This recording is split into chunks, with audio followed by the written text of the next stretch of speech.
I can guarantee you this man knows more about anticoagulation than anybody I know. He's an assistant professor of medicine and the medical director of our anticoagulation clinic. He did his medical school at Damascus University, residency at Providence Hospital in internal medicine, and 2 fellowships in vascular medicine at the Cleveland Clinic and cardiovascular medicine at Michigan State. Dr. Shamoun, thank you.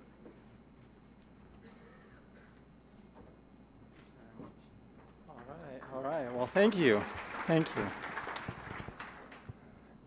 I don't know if you saved the best for the last or the last for the best. I don't know. So I'm the last one here, right? The one holding you up from leaving the room, right? I'm the very last one. David, can you display my 350 slides, please?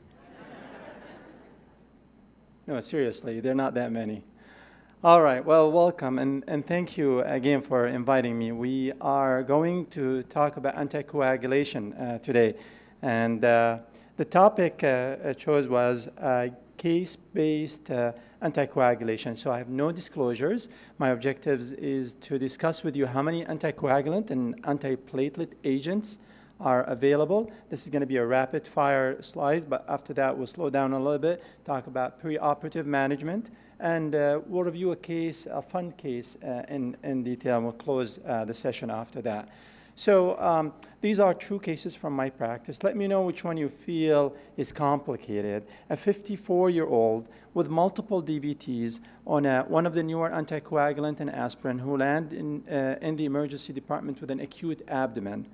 And of course, you have to manage the anticoagulant for them. 72-year-old with a history of atrial fibrillation has had multiple TIAs in the past every time she stopped the anticoagulant, and recently diagnosed with colon cancer. She needs chemotherapy, her platelet might drop, she becomes nauseated, she doesn't absorb the meds very well, she needs surgery, she needs management of the anticoagulant in the perioperative period. Or a 68-year-old with a history of diabetes and had a stent in his heart on aspirin and one of the new antiplatelet agent called ticagrelor, who landed in the emergency department with massive nosebleed.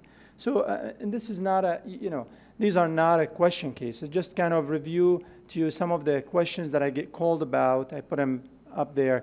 So managing anticoagulant and antiplatelet in the current era is really difficult and requires some expertise. So I think all of them are complicated cases. So this is going to be the fastest 4 slides. After that, we'll slow down. So just bear with me. There are a lot of anticoagulant and antiplatelet agents up in the